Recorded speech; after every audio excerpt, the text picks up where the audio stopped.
മൂന്നാമത്തെ എപ്പിസോഡിൻ്റെ തുടക്കത്തിൽ ലോയർ ചായയാണ് കാണിക്കുന്നത്.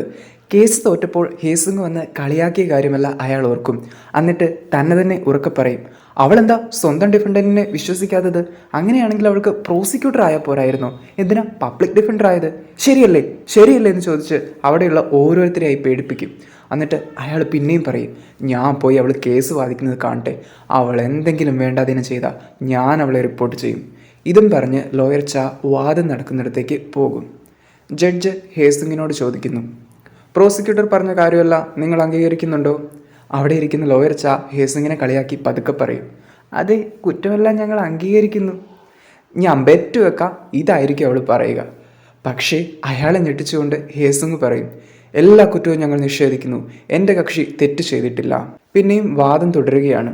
പ്രോസിക്യൂട്ടർ എഴുന്നേറ്റ് സ്വർണ്ണമുടിക്കാരി വിക്ടിമിന് അയച്ച കുറച്ച് ടെക്സ്റ്റ് മെസ്സേജ് വായിക്കും. നീ എന്താടി ഇത്ര ഷോ ഓഫ് ചെയ്യുന്നേ? ഞാൻ നിന്റെ കണ്ണ് പിടിത് പട്ടിക്കിട്ട് കൊടുക്കും. നീ മിണ്ടാതെ നിന്റെ സിലിക്കൺ നോസും വെച്ചോണ്ടിരുന്നോ? ബാക്കി കുറച്ച് ബീപ് ശബ്ദം മാത്രമേ ഉള്ളൂ. സ്വർണ്ണമുടിക്കാരിയാണെങ്കിൽ നാണം കെട്ട് തല താഴ്ത്തിയിരിക്കും. ഹേസും എഴുന്നേറ്റ് പറയും, ഇതൊന്നും കൊണ്ട് എൻ്റെ കക്ഷി കുറ്റക്കാരിയാവില്ല. ഇപ്പോഴത്തെ പിള്ളേർ തമാശയ്ക്ക് എന്തെല്ലാം പറയുന്നു.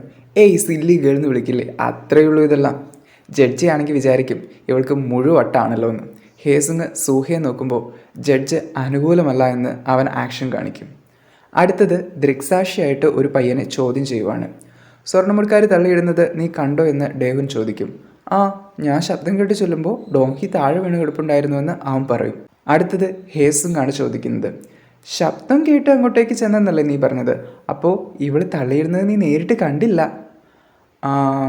അതില്ല എന്നവൻ പറയും. ഇവൾ പറയുന്നതിൽ ഒരു പോയിന്റ് ഉണ്ടല്ലോ എന്ന് ജഡ്ജ് വിചാരിക്കും. സൂഹ ഹേസുങ്ങിനെ നോക്കി ജഡ്ജ് കുറച്ച് നമ്മുടെ പക്ഷത്തായെന്ന് കാണിക്കും. അടുത്തത് ഡേഹുൻ. ഇവൾ ഒരുപാട് വട്ടം വിക്ടിമിനെ കൊല്ലുമെന്ന് പറഞ്ഞിട്ടുണ്ട്. അപ്പോൾ ഹേസുങ്, അങ്ങനെയാണെങ്കിൽ കുട്ടികൾ പഠിക്കാതെ വരുമ്പോൾ നിന്നെയൊക്കെ കൊല്ലുമെന്ന് ടീച്ചർമാർ എത്ര വട്ടം പറഞ്ഞിട്ടുണ്ട്? അവരൊക്കെ കോടതിയിൽ വരണോ? ഇപ്പോൾ ജഡ്ജ് ഫുള്ളി ഇംപ്രസ്ഡ് ആണെന്ന് സൂഹ കാണിക്കും. പ്രോസിക്യൂട്ടർക്ക് ഇനി എന്തെങ്കിലും പറയാനുണ്ടോ എന്ന് ജഡ്ജ് ചോദിക്കുമ്പോൾ അവളുടെ തുറുപ്പ് ചീട്ട് പുറത്തെടുക്കും.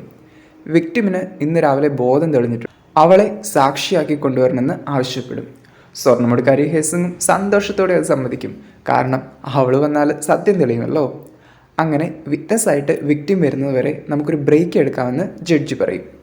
ഹേസുങ് ആവട്ടെ, എനിക്ക് ഇത്രയൊക്കെ ചെയ്യാൻ പറ്റുമല്ലോ എന്നോർത്ത് വളരെ സന്തോഷത്തിലാണ്. അവളുടെ ഫോണിലേക്കൊരു മെസ്സേജ് വരുന്നുണ്ട്.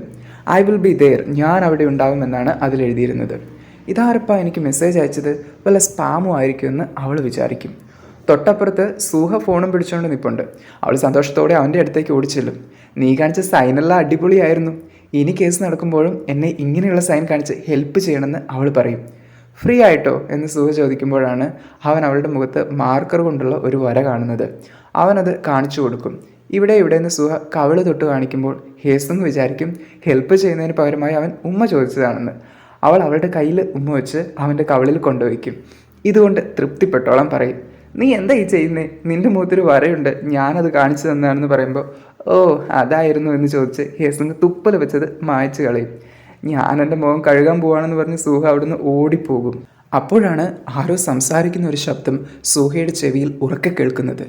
ഹേസുങ്, അവളൊരു പബ്ലിക് ഡിഫൻഡർ ആയോ? എത്ര രസകരമായ കാര്യം തന്നെ. പണ്ട് ആ കോടതി മുറിയിൽ വെച്ച് സൂഹ കേട്ട കില്ലറുടെ അതേ ശബ്ദം. അവൻ ആകെ പരിഭ്രാന്തനായി താഴേക്ക് നോക്കുമ്പോൾ അയാളെപ്പോലെ ഒരാളെ കാണും. അവൻ ഓടി ചെല്ലുമ്പോൾ അത് മറ്റാരോ ആയിരുന്നു. പക്ഷെ കില്ലർ അയാൾ അവിടെ തന്നെയുണ്ട്. ഇതേ സമയം ലോയർ ചാ ആവട്ടെ ഹേസുങ് പ്രോസിക്യൂട്ടറെ വിറപ്പിച്ച കാര്യമല്ല ആവശ്യത്തോടെ ഓഫീസിൽ വന്ന് പറയുവാണ്. ഹേസുങ് ആരാന്നറിയോ? അവൾ ഫയറാണ്, ഫയർ. അപ്പോൾ അങ്ങോട്ടേക്ക് ഹേസുങ്ങിൻ്റെ അമ്മ കടന്നു വരും. ഞാൻ ഹേസുങ്ങിൻ്റെ അമ്മയാണെന്ന് പറഞ്ഞ് അവർ പരിചയപ്പെടുത്തും. ബ്രേക്കിന് ശേഷം കേസ് വീണ്ടും തുടരുകയാണ്. വിക്ടിം വന്നിട്ടുണ്ട്. അവൾ സത്യം മാത്രമേ പറയുള്ളൂ എന്ന് പറഞ്ഞ് സത്യം ചെയ്യുവാണ്. സ്വർണ്ണമുടിക്കാരി അവളെ ഹായ് കാണിക്കുന്നുണ്ടെങ്കിലും അവൾ വലിയ മൈൻഡൊന്നും ചെയ്യുന്നില്ല. പ്രോസിക്യൂട്ടർ എഴുന്നേറ്റ് വന്ന് ചോദിക്കും, അന്ന് ആ മ്യൂസിക് റൂമിൽ വെച്ച് നിന്നെ ആരെങ്കിലും തള്ളിയിട്ടതാണോ? അവളാണെങ്കിൽ അതേന്ന് പറയും. ആൾ ഈ കോടതി മുറിയിൽ ഉണ്ടോ എന്ന് ചോദിക്കുമ്പോൾ അവൾ പതിയെ സ്വർണ്ണമുടിക്കാരിയുടെ നേരെ കൈനീട്ടും. അവൾക്കാണെങ്കിൽ ദേഷ്യം വന്ന് അവളുടെ വെപ്പുമുടിയെല്ലാം വലിച്ചെറിഞ്ഞ് തനി സ്വഭാവം പുറത്തെടുക്കും. എടി, നീ എന്തിനാടി നുണ പറഞ്ഞ് എൻ്റെ ജീവിതം നശിപ്പിക്കുന്നത്? നീ സ്കൂളിലോട്ട് തിരിച്ചു വന്നാൽ നിന്റെ തല ഞാൻ തെറിപ്പിക്കും. പിന്നെ കുറേ പൂരത്തെറിയും വിളിക്കും. ഹേസുങ്ങളുടെ പായ പൊത്തിപ്പിടിക്കാൻ നോക്കിയിട്ടും ഒരു രക്ഷയില്ല. സൂഹ ഓടി വന്ന് വിക്ടിമിൻ്റെ കണ്ണുകളിലേക്ക് നോക്കും. അവൾ ചിന്തിക്കുകയാണ്, എനിക്കൊന്നും പറയാൻ കഴിയില്ല. ഞാൻ എങ്ങനെയാണ് താഴെ വീണതെന്നുള്ള സത്യം പറഞ്ഞാൽ എൻ്റെ ജീവിതം അവസാനിക്കും. എല്ലാം കഴിഞ്ഞ് അവസാനം കോടതി മുറിയിൽ ഹേസുങ്ങും ഡേഹുനും തനിച്ചാകും. ഡേഹുൻ അഭിമാനത്തോടെ വന്ന് പറയും, ഇന്നത്തെ ട്രയൽ ഞാൻ എന്നും ഓർമ്മയിൽ സൂക്ഷിക്കും. നീ ഒരുപാടങ്ങ് വിഷമിക്കണ്ട, നീ കുറച്ചൊക്കെ ഇമ്പ്രൂവ് ആയിട്ടുണ്ട്. ഇവക്കാണെങ്കിൽ ഡേഹുനിൻ്റെ മുമ്പിൽ തോറ്റതിൻ്റെ നിരാശയാണ്. പുറത്ത് സൂഹ ഹേസുങ്ങിനെ കാത്തു നിൽപ്പുണ്ട്. അവൻ ഓടി വന്ന് പറയും, ഞാൻ ഡോഹിയുടെ കണ്ണുകൾ വായിച്ചു. ഹേസുങ് ആണെങ്കിൽ പോടാ, ഇനി എൻ്റെ മുമ്പിൽ കണ്ടുപോയേക്കരുത് എന്ന് പറഞ്ഞ് ദേഷ്യപ്പെടും. ഇതേ സമയം ഹേസുങ്ങിൻ്റെ അമ്മ വീട്ടിൽ നിന്ന് കൊണ്ടുവന്ന ഫ്രൈഡ് ചിക്കനൊക്കെ ഓഫീസിലുള്ള എല്ലാവരെയും കഴിപ്പിച്ചുകൊണ്ടിരിക്കുകയാണ്. അവർ ഹേസുങ്ങിനെ പറ്റി പറയും, അവളിവിടെ പുതിയതായതുകൊണ്ട് നല്ല ദേഷ്യവും വാശിയൊക്കെ ആയിരിക്കും അല്ലേ.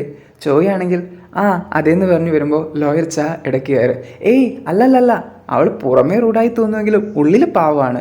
അമ്മ ചായയുടെ കൈ പിടിച്ച്, നിങ്ങൾക്ക് അവളെ മനസ്സിലായല്ലോ, അവളുടെ ഉള്ളിൽ പോളിഷ് ചെയ്ത ഒരു തറ പോലെ മിനുസമാണെന്ന് പറയും. അപ്പോഴാണ് പുറത്ത് ഹേസുങ് സൂഹയോട് ബഹളം വെക്കുന്നത് കേൾക്കുന്നത്. മിണ്ടിപ്പോകരുത്, ഇതെല്ലാം നീ കാരണമാണ്. ആദ്യം തന്നെ കുറ്റമെല്ലാം സമ്മതിച്ചിരുന്നെങ്കിൽ ഇങ്ങനെ വരില്ലായിരുന്നു. അപ്പോൾ സൂഹ, എന്തിനാണ് ചെയ്യാത്ത കുറ്റം നമ്മൾ സമ്മതിക്കുന്നത്? ഓ, അപ്പോൾ ഇപ്പോൾ എന്താ സംഭവിച്ചത്? അവൾ വധശ്രമത്തിന് ജയിലിൽ പോകേണ്ടി വരും. ഞാനാണെങ്കിലോ നാണം കെടുകയും ചെയ്തു. സ്വർണ്ണമുടിക്കാരി തള്ളിയിട്ടിട്ടല്ല ഡോഹി താഴെ വീണത്, അവൾ തന്നെ വീണതാണ്. അവളാണിപ്പോൾ നുണ പറയുന്നത്. നിർത്തിക്കോ, എനിക്കിനി ഒന്നും കേൾക്കണ്ട. നീ എന്താ ഇങ്ങനെ പറയുന്നത്? ശ്രമിച്ചു നോക്കുന്നതിന് മുൻപേ എന്തിനാണ് നിർത്തിപ്പോകുന്നത്? വിക്ടിം നേരിട്ട് വന്ന് സാക്ഷി പറഞ്ഞു, ഇനി ഒന്നും ചെയ്യാനില്ല, ഇതൊരു തോറ്റ ഗെയിമാണ്. ഇത് കേട്ട് അവളുടെ പുറകിൽ നിന്ന അമ്മയാണെങ്കിൽ ഉറക്കെ ചോദിക്കും, നിനക്ക് തല്ലുകൊണ്ട് മരിക്കണോടി? ഹേസും ഞെട്ടിത്തരിക്കും. മൂത്ത വക്കീലിനാണെങ്കിൽ പേടിച്ചിട്ട് ഇക്കിള് വരെ വന്നു. അമ്മേ, നിങ്ങളെന്താ ഇവിടെ? നീ എന്ത് അസംബന്ധമാടി പറയുന്നേ? എങ്ങനെയാണ് ഒരാളുടെ ജീവിതം തോറ്റ ഗെയിമാവുന്നത്? അമ്മേ, നിങ്ങൾക്കൊന്നും അറിയില്ല. ആരോടാണ് ഞാനിന്ന് തോറ്റതെന്നറിയോ? ഡേഹുൻ, നമ്മളെ തെരുവിലേക്ക് വലിച്ചിറക്കിയ ഡേഹുൻ. ആ, അതിന് 10 വർഷത്തിന് ശേഷമാണ് ഞാൻ അവളെ കാണുന്നത്. എന്നിട്ട് ഞാൻ അവളുടെ മുമ്പിൽ നാണം കെട്ടു. നീ ആടി എന്നെ ഇപ്പോൾ നാണം കെടുത്തുന്നത്? ഞാൻ നിനക്ക് വേണ്ടി ഒട്ടിച്ച എല്ലാ ബാനറും പറിച്ചു മാറ്റാൻ പോവാണ്. നീയാണോ ഒരു വക്കീല്? ഇതും പറഞ്ഞവർ ദേഷ്യപ്പെട്ടു പോകും. പോകുന്ന വഴിക്ക് എന്താടാ നോക്കിക്കൊണ്ടിരിക്കുന്നതെന്ന് ചോദിച്ച് സൂഹയെയും പേടിപ്പിക്കും. ഇനി അടുത്ത സീനിൽ മൂത്ത വക്കീല് കില്ലറുടെ കൂടെ ഒരു തടവുകാരനില്ലായിരുന്നോ, അയാളുമായിട്ട് ബിങ്കോ കളിച്ചുകൊണ്ടിരിക്കുകയാണ്. ഹേസുങ്ങിനെ പറ്റിയാണ് സംസാരം. അവളുടെ ദേഷ്യം വെച്ച് ആർക്കും അവളോട് അടുക്കാൻ പറ്റില്ല. അതെങ്ങനെയാ? അമ്മയെപ്പോലെ തന്നെയല്ലേ മകളും. അപ്പോൾ തടവുകാരൻ ചോദിക്കും, എന്നിട്ട് അമ്മയോളെ വഴക്ക് പറഞ്ഞിട്ട് അവൾ നേരെ ആയോ? എവിടുന്ന്? ഞാൻ ബെറ്റ് വയ്ക്കാം, അവൾ 1 മാസത്തിനുള്ളിൽ ജോലി ഉപേക്ഷിച്ച് പോവും. അവൾക്ക് എത്ര വയസ്സായെന്ന് അയാൾ ചോദിക്കുമ്പോൾ ഒരു 27-28 ഉണ്ടാവുമെന്ന് മൂത്ത വക്കീൽ പറയും. ഇത് കേട്ട് അയാൾ വിഷമിക്കും. എൻ്റെ മകൾക്കും ഇതേ പ്രായമായിരിക്കും. അയാൾ വീണ്ടും ചോദിക്കും, മിൻകുക്ക് എന്ന പേരുള്ള ആരെങ്കിലും നിങ്ങളുടെ ഓഫീസിൽ വന്നിരുന്നോ? ഇല്ല, അതാരാ? ഈയിടെ ജയിലിൽ നിന്ന് ഇറങ്ങിയ ഒരാളാ. നിങ്ങളുടെ ഓഫീസിൽ പുതുതായി ജോയിൻ ചെയ്ത ഏത് വക്കീലിനെ അയാൾക്ക് നല്ല പരിചയമുണ്ടെന്ന് തോന്നുന്നു. എന്തോ കടം കൊടുത്ത് തീർക്കാനുണ്ടെന്ന് പറഞ്ഞിരുന്നു. മൂത്ത വക്കീൽ ഒരിക്കൽ കൂടി അയാളുടെ പേരന്വേഷിച്ചു. എന്തോ പന്തികേടുണ്ടല്ലോ എന്ന് അയാൾക്ക് തോന്നും. അന്ന് രാത്രി ഹേസുങ് സാധനമെല്ലാം വാങ്ങി നടന്നു പോവാണ്. കോടതിയിലെ കാര്യങ്ങളും അമ്മ അവളെ വഴക്ക് പറഞ്ഞതും ഡേഹുൻ വന്ന് അവളെ കളിയാക്കിയതും എല്ലാം അവൾ ഓർക്കും. അപ്പോൾ കുറച്ച് കുട്ടികൾ അവിടെ വരും. അവർ ചോദിക്കും, മാം, നിങ്ങൾക്ക് ഞങ്ങളെ ഓർമ്മയില്ലേ? അന്ന് നിങ്ങൾ ഞങ്ങളുടെ ബോൾ വലിച്ചെറിഞ്ഞ് അത് നശിപ്പിച്ചു, ഓർമ്മയില്ലേ? അവളാണെങ്കിൽ ഓർമ്മയില്ലാത്തതുപോലെ അഭിനയിച്ച് എനിക്കറിയില്ല എന്ന് പറഞ്ഞ് നടന്നു പോകും. അവന്മാരും വിട്ടുകൊടുക്കില്ല. അവരും ഇവളുടെ പുറകെ വരും. അവൾ പതിയെ ഓടാൻ തുടങ്ങും. അവരും ഓടും. സൂഹ ജീവിക്കുന്നത് തന്നെ ഇവളെ സംരക്ഷിക്കാൻ വേണ്ടിയാണല്ലോ. അവൻ ഇതെല്ലാം കണ്ടുകൊണ്ട് നിൽപ്പുണ്ട്. ഹേസുങ് ഓടി ഇനി മുന്നോട്ട് പോകാൻ പറ്റാത്ത ഒരിടത്തെത്തി. അവന്മാരും വന്ന് അവളെ വളയും. ഹേയ്, എൻ്റെ മേത്തെങ്ങാനും കൈവച്ചാൽ നിങ്ങളെ ഞാൻ ശരിയാക്കുന്നെല്ലാം പറഞ്ഞ് അവൾ വരെ പേടിപ്പിക്കാൻ ശ്രമിക്കും. അവരാണെങ്കിലോ അവളെ കളിയാക്കിക്കൊണ്ട് അവിടെ തന്നെ നിൽക്കും. ഈ സമയമാണ് സൂഹ അവരുടെ പുറകിൽ വരുന്നത്. അവനെ കണ്ടതും അവൾ വേഗം പോയി പോലീസ് റിപ്പോർട്ട് ചെയ്യാൻ പറയും. അല്ലെങ്കിൽ ആരെങ്കിലും സഹായത്തിന് വിളിച്ചുകൊണ്ടുപോവാ. എന്നോടൊരു പ്രോമിസ് ചെയ്താൽ ഇവന്മാരുടെ കാര്യം ഞാൻ നോക്കിക്കോളാം. സ്വർണ്ണമുടുക്കാരിയുടെ കേസ് നിങ്ങൾ വിട്ടുകളയരുത്. നീ എന്തിനാടാ ഇപ്പോൾ അത് പൊക്കിക്കൊണ്ടുവരുന്നതെന്ന് ഹേസുങ് ചോദിക്കും. അപ്പോൾ അവൻ എഴുന്നേറ്റ് പോകും. അത് കണ്ട് അവൾ പറയും, ഇല്ല, ഞാൻ ആ കേസ് വിട്ടുകളയാൻ ഉദ്ദേശിച്ചിട്ടേ ഇല്ല. ഇവരിതെന്താ ഈ പറയുന്നതെന്ന് ഈ പിള്ളേർ വിചാരിക്കുന്നത്. സുഹ കൈകൊട്ടി അവരിലൊരുത്തനോട് ഇങ്ങോട്ട് വരാൻ പറയും. നീ ആരാടാ, ഇങ്ങോട്ട് വാന്ന് പറഞ്ഞ് അവൻ സൂഹയെ അടിക്കാനൊരുങ്ങും. അവൻ്റെ അടുത്ത് നിൽക്കുന്നവന് സൂഹയെ നന്നായിട്ട് അറിയാമെന്ന് തോന്നുന്നു. അവൻ മറ്റവനോട് പറഞ്ഞു കൊടുക്കും, ഇതാരാന്ന് നിനക്കറിയില്ലേ? സൂഹയാ, തായ്വാൻഡോ ടീമിലുള്ള ഒരുത്തനെ അടിച്ചിട്ടവൻ. ഇവനോട് വെറുതെ കളിക്കാൻ നിൽക്കണ്ട. സുഹ അവന്മാരുടെ അടുത്തേക്ക് വരുമ്പോൾ അവർ തന്ത്രം ഇറക്കും. ഞങ്ങൾക്കിപ്പോൾ നിന്നോട് സംസാരിക്കണമെന്ന് ആഗ്രഹമുണ്ടായിരുന്നു, പക്ഷേ എന്ത് ചെയ്യാനാ, സമയം ഇത്ര ആയില്ലേ, ഞങ്ങൾക്ക് ക്ലാസ്സിന് പോകണം. ഇതും പറഞ്ഞ് അവർ പോകാൻ തുടങ്ങുമ്പോൾ സുഹ കാല് പൊക്കി അവിടെ നിൽക്കും. അന്നാ എനിക്കിപ്പോഴാണ് സംസാരിക്കേണ്ടത്. എന്ത് ചെയ്യാനാ, സമയമില്ലാതായി പോയില്ലെന്ന് പറഞ്ഞ് അവന്മാർ പിന്നെയും കെഞ്ചും. ആ എന്നാൽ എൻ്റെ കാലിൻ്റെ അടിയിൽ കൂടെ പോയിക്കോ എന്ന് പറഞ്ഞ് സുഹ ആംഗ്യം കാണിക്കുമ്പോൾ അവർ വേഗം രക്ഷപ്പെടും. ഹേസും കാണിക്കും ഇതെല്ലാം കണ്ട് അത്ഭുതപ്പെടും. എന്നോട് ചെയ്ത പ്രോമിസ് മറക്കണ്ടെന്ന് സുഹ ഒരിക്കൽ കൂടി പറയും. അവർ രണ്ടുപേരും കൂടെ അവൾ താമസിക്കുന്നിടത്തേക്ക് നടന്നു പോവാണ്. ഡോങ് ഹി താഴെ വീഴുന്നതിന് മുമ്പ് ജനലിൽ പിടിച്ചു തൂങ്ങിക്കിടക്കുമായിരുന്നുവെന്ന് സുഹ പറയും. അതെന്തിനായിരുന്നു വാ, ഞാൻ എങ്ങനെ അത് പ്രൂവ് ചെയ്യും, എന്തെങ്കിലും തെളിവ് കണ്ടെത്തിയേ തീരൂ, ഇങ്ങനെയുള്ള ഹെസിങ് മനസ്സിൽ ചിന്തിക്കും. അങ്ങനെ നടന്ന് വീടെത്തുമ്പോൾ പൊയ്ക്കോ എന്ന് പറഞ്ഞ് സുഹ തിരിച്ചു പോകും. അവൾ റൂഫ് ടോപ്പിൽ എത്തിക്കഴിഞ്ഞാണ് ആലോചിക്കുന്നത്, ഞാനിവിടെയാണ് താമസിക്കുന്നതെന്ന് അവൻ എങ്ങനെ അറിയാം. അപ്പോൾ ഹേസിങ്ങിൻ്റെ ഫോണിൽ വീണ്ടും ഒരു മെസ്സേജ് വരും. ഞാൻ അവിടെ ഉണ്ടാവും, ഐ വിൽ ബി ധെയർ എന്ന് പറഞ്ഞ് നേരത്തെ വന്ന അതേ മെസ്സേജ്. ഇതാരാടാ, ഇതിന് സൂഹയെങ്ങാനും ആണോ എന്നോർത്ത് അവൾ താഴേക്ക് നോക്കുമ്പോൾ സൂഹയും അവളെ തിരിഞ്ഞു നോക്കും. ദൈവമേ, എന്തായി നടക്കുന്നത്, അവൻ എന്നെ ശരിക്കും ഇഷ്ടമാണോ വാ. ഇനി അടുത്ത ദിവസം ഓഫീസിൽ മൂത്ത വക്കീലാണെങ്കിൽ ലോയർ ചായയ്ക്ക് കേസുമായി ബന്ധപ്പെട്ട ഒരുപാട് കാര്യങ്ങൾ പറഞ്ഞു കൊടുക്കുവാണ്.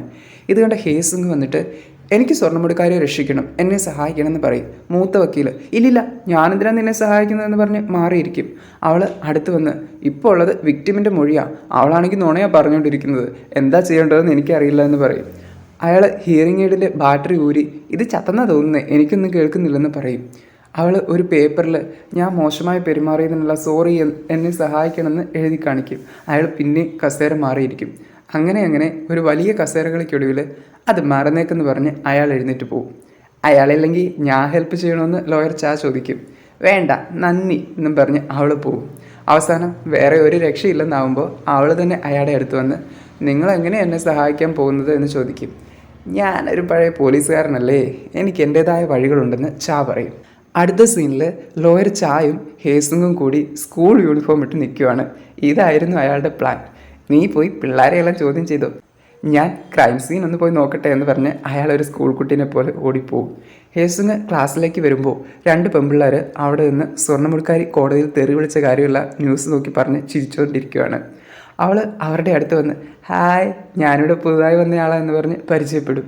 അവർക്ക് എന്തൊക്കെയോ മേടിച്ചു കൊടുത്ത് കേസിനെ പറ്റിയുള്ള കാര്യങ്ങൾ ചോദിച്ചറിയും.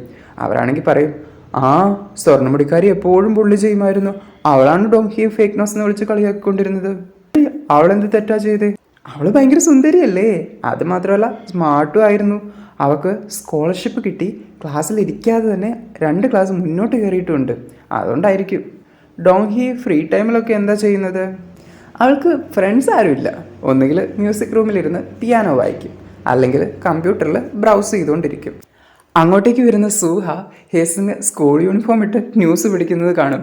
അവനാണെങ്കിൽ ചിരി വരും. ഇതേ സമയം ലോയർ ചാ അവൾ താഴെ വീണ് കിടന്ന സ്ഥലം വന്ന് പരിശോധിക്കുവാണ്. അയാൾക്ക് അവിടെ നിന്ന് ഒരു ലൈറ്ററും സിഗരറ്റും ഒക്കെ കിട്ടുന്നുണ്ട്. ഹേസിങ് ആണെങ്കിൽ കമ്പ്യൂട്ടർ റൂമിൽ വന്ന് ഇതിൻ്റെ അകത്ത് നിന്ന് അവൾ ഉപയോഗിച്ചുകൊണ്ടിരുന്ന കമ്പ്യൂട്ടർ ഞാൻ എങ്ങനെ കണ്ടുപിടിക്കുമെന്ന് ഓർത്തുകൊണ്ടിരിക്കുമ്പോൾ സൂഹ പറയും ഇതാ അവളുടേതെന്ന്. അങ്ങനെ അവർ രണ്ടുപേരും കൂടെ കമ്പ്യൂട്ടറിലെ സെർച്ച് ഹിസ്റ്ററി എല്ലാം തപ്പും.